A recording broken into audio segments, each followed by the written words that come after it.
Les épisodes météorologiques extrêmes continuent de ravager l'Europe avec des inondations, des feux de forêt et des vagues de chaleur.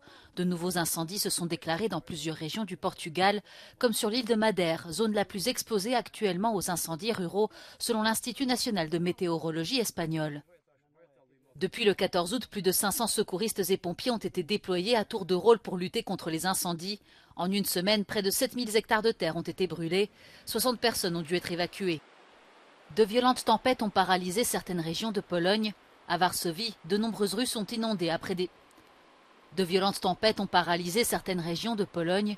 À Varsovie, de nombreuses rues sont inondées après des précipitations records dues à un orage en soirée et à des pluies torrentielles pendant la nuit qui ont traversé la ville. Le record polonais de précipitations quotidiennes a été battu après la tempête selon les autorités locales.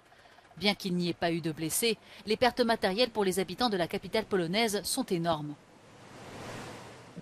La Roumanie a, elle, été frappée par des températures extrêmement élevées et un été presque sans pluie, obligeant les agriculteurs à récolter un mois plus tôt que les années précédentes. Cette canicule a mis en danger la production de cultures essentielles. Les agriculteurs roumains sont encore en train d'évaluer l'ampleur des dégâts.